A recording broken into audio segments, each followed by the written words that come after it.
Oke, jadi uh, tumbuhan C3, C4, dan CAM ini adalah 3 proses yang berbeda yang digunakan tanaman untuk mengikat karbon saat fotosintesis. Jadi pengikatan karbon itu dia di dalam fotosintesis kan ada ya pengikatan karbon, ada juga reduksi karbon, terus perolehan karbon dioksida dari lingkungan gitu ya, sehingga dibutuhkan untuk mengubah menjadi karbohidrat karena kan hasil dari fotosintesis itu karbohidrat. Tapi gimana sih si karbohidrat terbentuk, itu kan harus membutuhkan CO2 dan juga karbon. Nah itu berbeda tanaman, berbeda juga perolehannya. Nah itu tergantung dari tanaman C3, C4 atau CAM. Nah, sekarang kita lihat tumbuhan C3 itu apa aja. Tumbuhan C3 itu terdiri dari tumbuhan tinggi. Tumbuhan tinggi itu apa? Yang seperti pohon-pohonan gitu. Jadi dia diberi nama demikian karena CO2-nya itu berasal dari senyawa yang berkarbon 3. Jadi C3 itu berasal dari karbon 3 gitu. C3 karbon 3 karena berasal dari senyawa organik yang bernama 3-fosfogliserat gitu. Dan perolehan CO2 itu kan kemarin Ibu jelaskan dari reaksi gelap ya, dari terjadi pada saat reaksi gelap. Dan pada tumbuhan C3 perolehannya itu berasal dari senyawa 3-fosfogliserat. Nah, ini beberapa reaksi gelap yang terjadi di mana di dalamnya itu terjadi pengikatan karbon. Nah, kalau misalkan teman-teman masih ingat yang sebelumnya lagi, siklus fotosintesis itu salah satunya adalah siklus Calvin ya. Di mana siklus Calvin dia juga menyerap atau mengikat karbon atau CO2 dari atmosfer, kemudian diproses sehingga nanti terbentuklah karbohidrat pada hasil fotosintesisnya. Nah, kalau kita lihat di siklus Calvin itu sangat kompleks ya. Jadi berasal dari CO2, kemudian diubah menjadi 3-fosfogliserat, 1,3 bifosfogliserat, dan nanti dihasilkanlah suatu energi atau ATP yang kemudian dibantu oleh beberapa NADPH dan juga ATP sehingga diproduksilah karbohidrat atau hasil dari fotosintesis. Jadi ini kenapa dinamain C3? Karena pada saat proses fotosintesis atau siklus Calvinnya itu diambil 3 karbon gitu. Jadi namakan tanaman C3. Nah,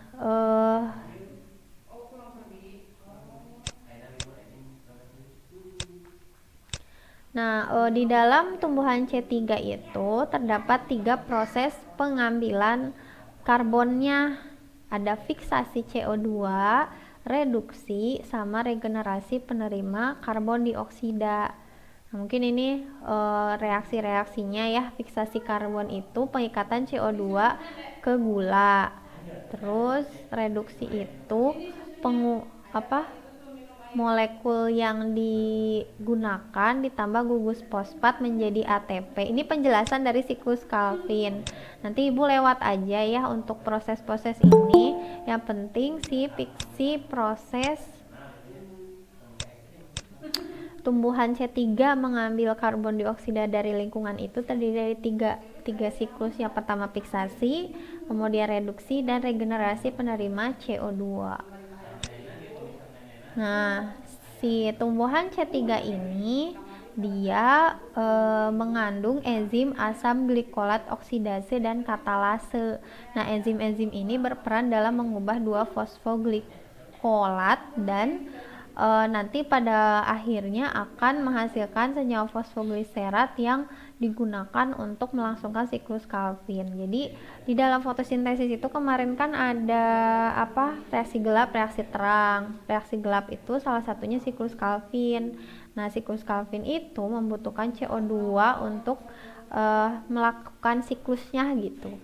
Nah, ini untuk perolehan CO2 pada tumbuhan C3. Ini lebih lebih detailnya ya untuk fotorespirasi pada tumbuhan C3. Terus apa aja sih tumbuhan C3 itu? C3 itu tumbuh-tumbuhan yang di dalam tumbuhnya itu menghasilkan fosfoglyceric acid atau asap fosfogliserat yang memiliki 3 atom C pada proses fiksasi CO2. Dan hampir 80% tumbuhan fotosintesis itu melakukan jalur C3 untuk pengikatan CO2-nya. Jadi contohnya dari tanaman C3 adalah kacang kedelai, kentang, kacang tanah. Nah itu dalam fotosintesisnya itu merupakan salah satu tumbuhan C3 yang mengikat CO2 dengan 3 atom C itu pada proses fiksasinya. Jadi contoh-contoh tumbuhan C3 itu kacang kedelai, kentang, sama kacang tanah. Kemudian tumbuhan C4. Nah, kalau C4 dia itu berarti mengikat oksigennya itu dengan menggunakan 4 atom karbon. Sama kayak yang C3, dia mengalami fiksasi, kemudian mengalami reduksi, mengalami regenerasi, tapi yang berbeda yakni dia mengikatnya itu 4 atom C atau 4 atom karbon dalam mengikat CO2-nya untuk fotosintesisnya. Dan tumbuhan C4 ini biasanya berlangsung pada lingkungan yang panas gitu. Nah, nantilah teman-teman ininya mah gak usah dipelajari terlalu mendetail ya. Yang penting tahu perbedaannya mana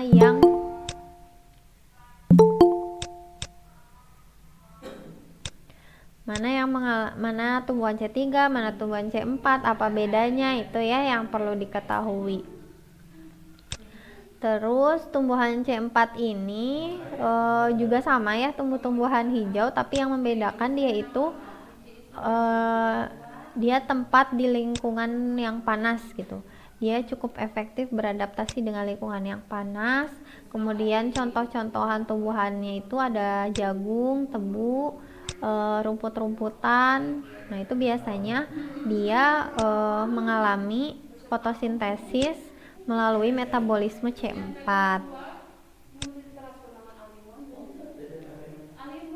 Nah si tumbuhan C4 ini kalau kita lihat di dalam proses fotosintesisnya itu menggunakan bantuan enzim malat dehidrogenase dan NADPH yang diubah menjadi malat.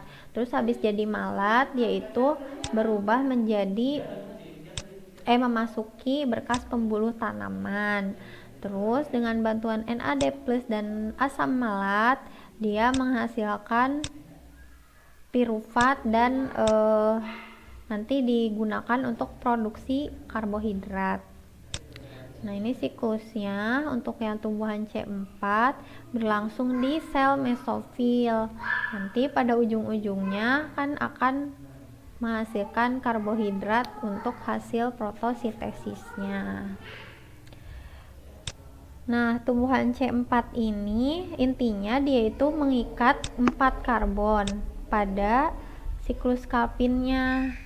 Contohnya jagung, tebu, padi, kacang-kacangan gitu ya. Itu. Terus ada juga tumbuhan CAM atau yang disebut juga dengan krasulesan acid metabolism. Jadi ini udah di bold ya.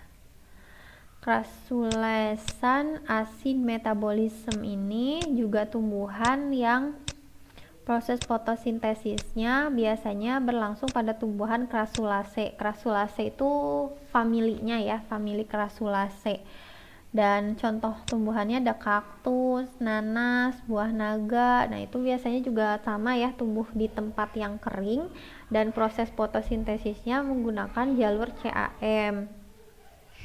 Kenapa harus menggunakan jalur CAM? Karena pada CAM ini dia stomatanya menutup pada siang hari, jadi mencegah air keluar dari daun, jadi tetap menjaga kayak kaktus ya. Kaktus kan dia menyimpan cadangan air gitu di dalam tumbuh-tumbuhannya agar tetap bertahan hidup gitu. Nah, itu tuh salah satu metabolisme tumbuhan CAM yang mengakibatkan si airnya itu nggak keluar dari daun gitu.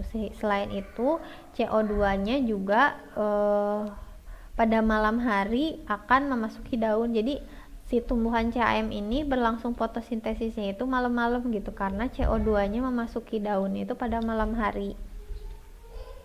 Nah, untuk proses CAM, fotosintesisnya dibantu oleh pembukaan stomata pada malam hari. Jadi ketika malam hari, stomata tumbuhan kaktus, kemudian nanas, buah naga itu membuka pada malam hari. Terus CO2 dari atmosfer masuk ke dalam sel, nanti mengalami proses-proses fotosintesis dan dihasilkanlah asam malat di vakuola dan juga kloroplas. Jadi ini sebetulnya proses fotosintesis tapi yang berlangsung malam hari gitu, atau di reaksi gelapnya. Nah, ini ya penjelasannya. Jadi pada malam hari tumbuhan-tumbuhan CAM, CO2-nya itu masuk ke stomata yang terbuka, terus ditambah PEP oleh enzim PEP karboksilase, dihasilkan oksaloasetat. Oksaloasetat dengan bantuan NADH dan NAD plus malik dehidrogenase membentuk senyawa malat dan terbentuklah asam malat yang kemudian nantinya berfungsi dalam proses penghasilan karbohidrat di fotosintesis. Pada umumnya tumbuhan itu kan membuka stomatanya pada siang hari. Nah, tapi kalau ketika ada cahaya, si tumbuhan CAM ini dia malah menutup si stomatanya karena ingin mencegah air keluar dari tumbuhan gitu. Sehingga membukanya pada malam hari. Contohnya tadi anggrek, nanas, kaktus ya kalau CAM ini. Nah, setelah kan tadi stomatanya membuka malam hari.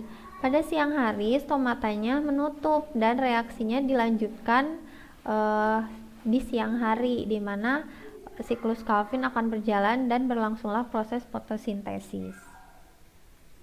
Jadi perbedaan dari tiga tumbuhan tadi ada tiga ya, C3, C4 sama CAM.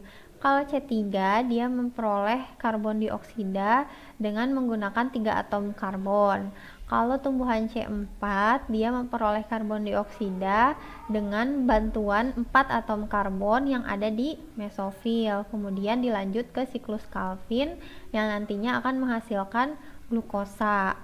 Kalau tumbuhan CAM dia memperoleh CO2-nya itu pada malam hari, dibantu oleh 4 atom karbon, dan juga nanti pada siang hari baru dilanjutkanlah siklus Calvin. Nanti siklus Calvin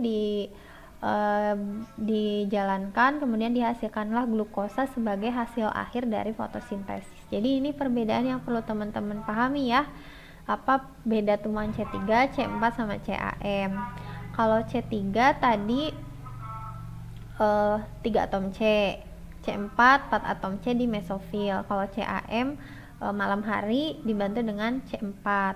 Tadi juga udah disebutkan ya jenis-jenis tumbuhannya, macam-macam contohnya dan tempat hidupnya.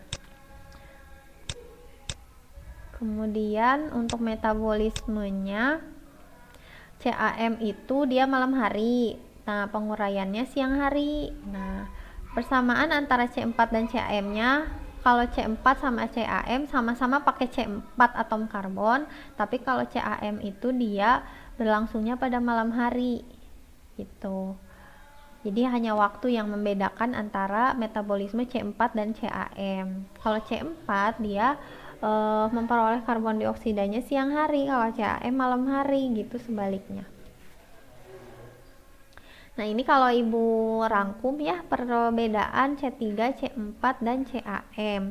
Dari segi habitat, contoh-contoh tumbuhan, tempat terjadinya fotosintesis, dan enzim pengikatnya. Itu juga beda-beda, dan juga waktu proses metabolismenya. Gitu. Kalau C3 dia biasanya di tumbuhan tingkat tinggi dan yang mengandung CO2 tinggi. Kalau C4 biasanya di lingkungan yang panas, kalau CAM dia di lingkungan panas dan kering. Contoh tumbuhannya, kalau C3 mangga, kacang tanah, kalau C4 jagung, padi dan tebu, kalau CAM kaktus dan nanas. Ada yang mesofil, ada yang dimesofil dan seludang. Jadi kalau kita lihat di sini C4 dan CAM itu nggak jauh berbeda ya, yang membedakan hanya waktu. Kalau C4 dia di siang hari, kalau CAM dia di malam dan siang. Tuh. Kalau C3 tentu saja berbeda karena atom yang digunakan ada 3 gitu.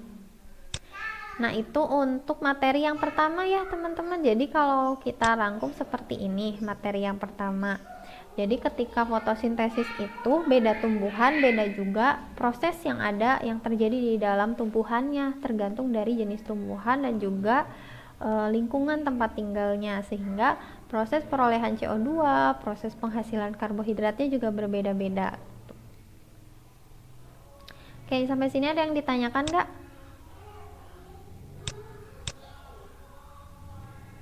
Tidak ada. Kalau tidak ada, kita lanjut ke materi satunya lagi, yakni hormon pertumbuhan pada tumbuhan.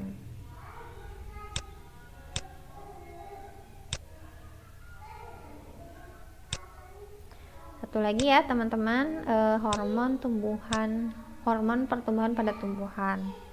Ada terlihat sudah? Sudah Bu. Sudah Bu. Ini beda lagi materi ya. Kalau tadi kan masih nyambung ke fotosintesis, ke materi-materi ibu yang sebelumnya. Kalau ini tentang hormon pertumbuhan pada tumbuhan, beda lagi, ya masih pada tumbuhan tapi nggak berkaitan dengan fotosintesis.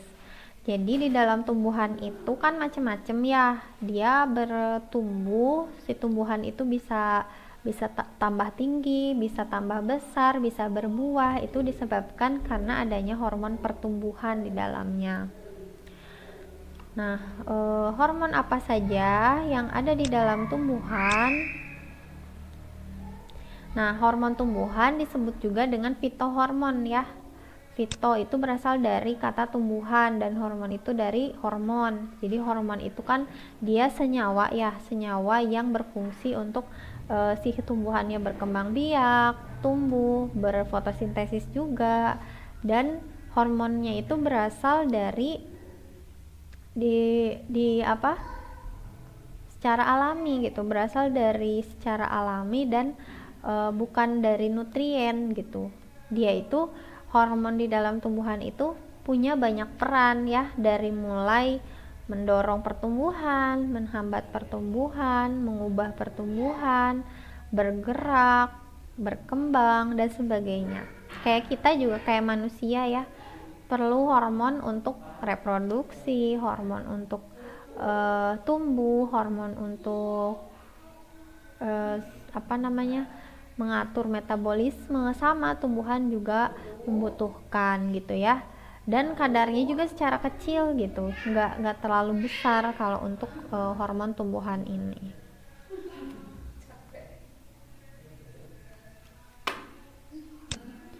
Agak ini ya. Nah, apa saja macam-macam hormon tumbuhan? Ada macam-macam ya. Kebanyakan. Nah, macam-macamnya hormon tumbuhan itu ada auksin, giberelin, sitokinin, gas etilen, asam absisat, kalin, asam traumalin, poliamin, retardan, brasinolid, asam jasmurat, dan florigen. Jadi kalau kita teliti ya, di dalam tumbuhan itu banyak banget hormonnya dan fungsinya juga macam-macam. Ada yang buat pertumbuhan-tumbuhan, ada juga yang menghambat pertumbuhan, ada yang menghasilkan gas, ada yang menimbulkan bau, ada yang untuk reproduksi tumbuhan dan semacamnya. Nah, ini beberapa jenis hormonnya. Mungkin dulu di SMA pernah dengar ya, hormon-hormon tumbuhan ini berperan dalam pertumbuhan tanaman. Kita lihat satu-satu. Yang pertama auksin. Nah, auksin, semua hormon itu berasal dari senyawa kimia ya, senyawa kimia yang memang diproduksi sendiri dari dalam tumbuhan dan merupakan salah satu hasil dari fotosintesis juga gitu. Nah, yang pertama auksin. Nah, auksin ini dia itu berada di ujung tumbuhan dan beredar bisa sampai ke akar, daun dan sebagainya. Itu tuh berasal dari asam asetat, gugusnya indol dan turunannya, dan pertama kali ditemukan di ujung kecambah gandum. Jadi auksin ini berada di ujung tumbuhan. Nah, dan biasanya di gandum ya, atau di kacang-kacangan.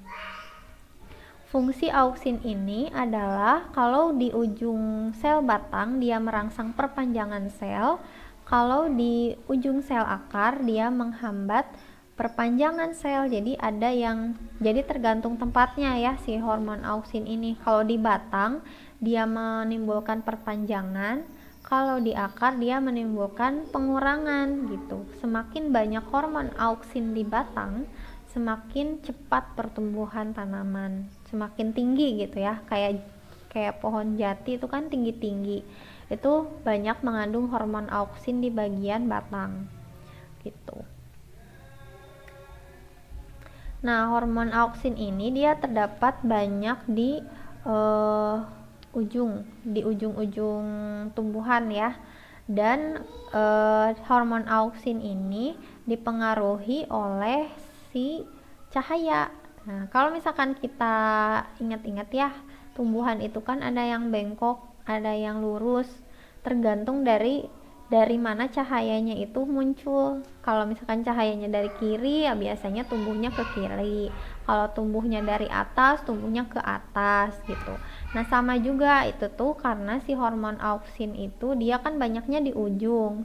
Semakin banyak cahaya, semakin terangsang si hormon auksin itu, sehingga tumbuhnya ke arah cahaya mana berada gitu. Nah, bagian yang tidak terkena cahaya itu akan lebih cepat daripada bagian yang terkena cahaya gitu, karena si auksin ini ketika pertumbuhan tanamannya sudah cukup, sudah optimal, dia akan berkurang secara sendirinya. Jadi kan si tumbuhan gak mungkin tumbuh terus ya sampai langit gitu, sehingga dia juga perlu membatasi diri gitu. Nah, macam-macam hormon auksin itu ada asam indol asetat, asam indol butirat, asam naftalen asetat gitu ya.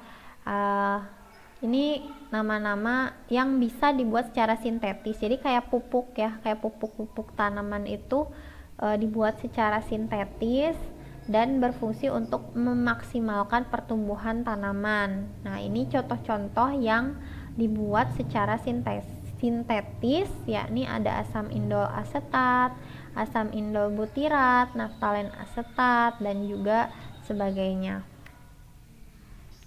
Ini beberapa fungsi auksin ya, ada perpanjangan sel, merangsang pembentukan bunga dan buah, merangsang pemanjangan titik tumbuh, mempengaruhi pembengkokan batang, kemudian mempengaruhi akar dan merangsang proses diferensiasi.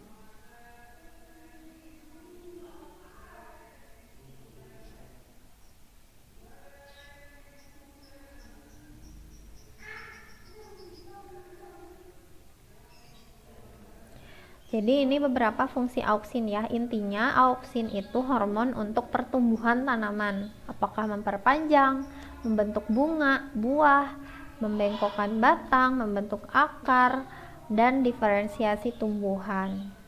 Nih, kalau kita lihat tumbuhan yang mengandung auksin, dia itu tumbuh lebih cepat daripada yang tanpa auksin ya. Pertumbuhan akarnya lebih banyak daripada yang tidak mengandung hormon auksin. Sebetulnya hormon-hormon ini tuh udah ada di dalam tumbuhan, tapi ketika dirasa pertumbuhannya kurang optimal, maka harus diberi tambahan dari luar ya, apakah dalam bentuk pupuk, apakah dalam bentuk cairan kimia atau gimana gitu ya. Yang kedua ada hormon giberelin. Nah, hormon giberelin ini bersarang atau terdapatnya itu di buah dan biji. Kalau tadi auksin di ujung tumbuhan. Kalau giberelin ini di buah dan biji.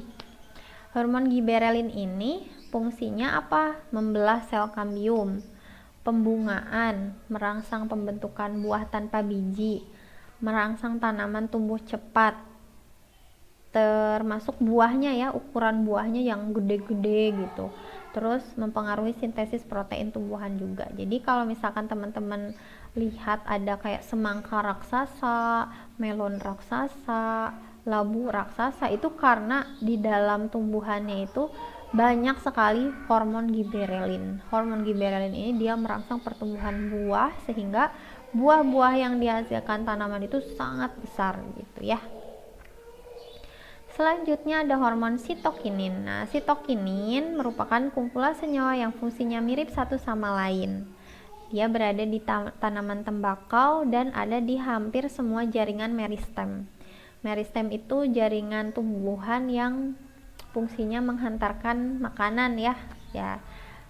Fungsi sitokinin dia merangsang pembelahan sel, kemudian menunda pengguguran daun, bunga, dan buah, mempengaruhi tunas dan akar, meningkatkan daya resistensi, jadi mempertahankan diri gitu ya dari panas, dari suhu rendah, radiasi, virus, dan sebagainya, mencegah menguningnya daun, mempercepat pertumbuhan memanjang, dan sebagainya. Jadi sitokinin ini dia mempertahankan hidup dan juga meningkatkan pertumbuhan tumbuhan. Terus ada juga hormon gas etilen. Nah, ini tuh hormon yang dalam keadaan normal itu dalam bentuk gas. Dia dipengaruhi oleh oksigen dan dihambat juga oleh karbon dioksida. Fungsi gas etilen, kalau kita lihat ya, buah-buahan atau tanaman itu ada sebagian yang berbau gitu. Ada yang bau busuk, ada yang bau wangi dan sebagainya, itu karena di dalamnya itu ada gas etilen. Nah, gas etilen ini berfungsi dalam memecah dormansi tanaman, mempercepat pematangan buah, mendukung pelapukan daun, perpanjangan akar, menstimulasi kecambah, mendukung pertumbuhan bulu akar, dan memicu proses pembungaan. Nah, kalau misalkan teman-teman pernah dengar katanya kalau buahnya pengen cepet mateng, taruh aja buah yang mateng di dalam kresek gitu ya. Itu karena buah yang sudah matang itu banyak sekali mengandung gas etilen yang bisa mempercepat proses pematangan buah. Jadi buah yang belum matang itu bisa jadi cepat matangnya. Terus ada asam absisat. Nah, asam absisat ini hormon yang menghambat pertumbuhan. Kalau tadi kayak auksin, giberelin, sama sitokin itu merangsang pertumbuhan. Kalau asam absisat ini malah menghambat pertumbuhan. Kenapa? Karena memang di dalam tumbuhan itu kan nggak selalu harus terus bertumbuh tinggi ya. Si tumbuhan itu harus ada stopnya gitu, harus ada batasannya. Nah, batasannya itu dihasilkan oleh hormon absisat. Dia menghambat atau bekerja secara antagonis terhadap hormon peningkat pertumbuhan, yakni auksin dan giberelin. Jadi kerjanya berlawanan dengan auksin dan giberelin. Nah, terus fungsinya menghambat kecambah biji, mengurangi pembelahan dan pemanjangan di daerah titik tumbuh, memacu pengguguran daun, mengurangi kecepatan pembelahan dan pemanjangan sel, memicu berbagai sel tumbuhan, dan membantu menutup stomata untuk mengurangi penguapan. Nah, ini beberapa fungsinya, nanti pelajari ya.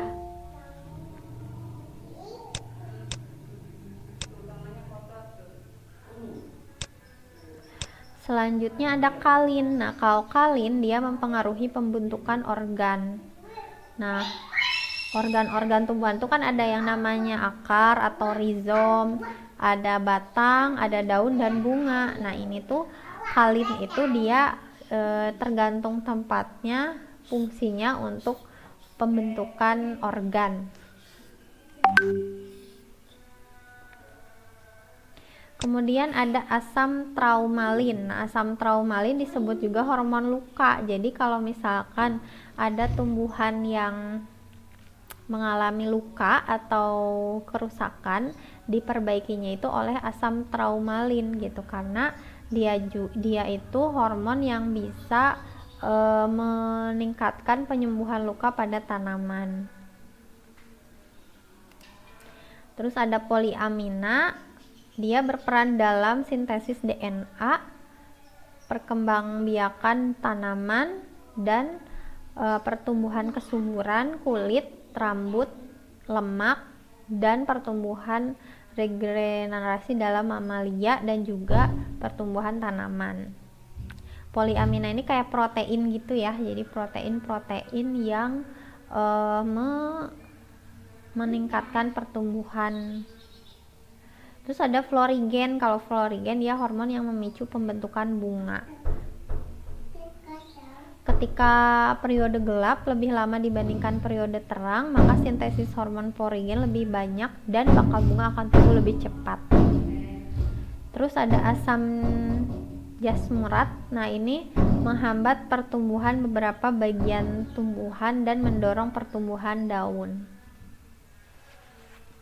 Terus ada brasinolid, dia juga sama menstimulasi pertumbuhan, menghambat penuaan daun, menghambat pertumbuhan pucuk, dan sebagainya. Terus ada retardan, dia merangsang pertumbuhan tunas anakan dengan cepat dan serentak gitu. Jadi tunas ini dibantu oleh hormon retardan. Udah segitu. Jadi itu tadi beberapa hormon yang ada pada tumbuhan dan juga fungsinya. Sama seperti manusia, tumbuhan juga menghasilkan hormon yang berperan dalam pertumbuhan, ada juga yang menghambat atau meningkatkan bunga, buah, atau juga ada yang organ, berperan dalam organ. Kemudian segitu saja ya materinya, ada 2. Jadi untuk UAS kita ada beberapa materi ya. Yang pertama ada reaksi fotosintesis ya. Dulu kan sama Bu Salsa ya sempet ya, nah itu juga sama masuk ke UAS. Jadi mekanisme pertukaran gas dan transpirasi, perolehan energi tumbuhan, fotosintesis, terus hormon pada tumbuhan, sama tumbuhan C3, C4, dan CAM. Jadi beres ya kita materinya sampai 15 pertemuan. Kemudian nanti materi-materi UAS akan Ibu upload di GC Anvistum masing-masing kelas. Kemudian nanti mungkin ada tugas sebelum UAS ya, nanti akan Ibu umumkan juga di Google Classroom. Nah, nanti untuk teman-teman yang gak join, mohon ininya ya, bantuannya untuk dijelaskan jika ada yang kurang mengerti gitu. Kemudian ada lagi, ada yang mau bertanya enggak?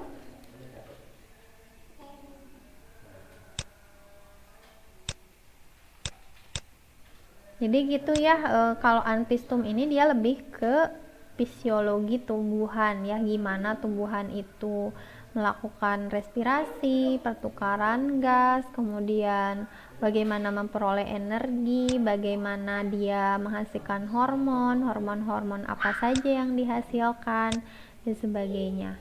Nanti teman-teman pelajari ya untuk materinya. UAS-nya sesuai jadwal, kemungkinan di GC juga nanti, tapi tulis tangan ya, tulis tangan, terus berupa esai. Kemudian materinya sesuai dengan yang sudah Ibu share aja sama yang udah diajarkan paling. Udah segitu aja. Ada yang mau ditanyakan? Nggak ada, udah cukup jelas? Cukup jelas. Bu izin bertanya. Boleh. Kalau untuk laju fotosintesis antara C3, C4 sama CAM itu yang paling tinggi yang mana, Bu? Yang paling tinggi tergantung dari tumbuhannya. Kalau itu lajunya itu yang mempengaruhi laju fotosintesis itu, bentar ibu nih,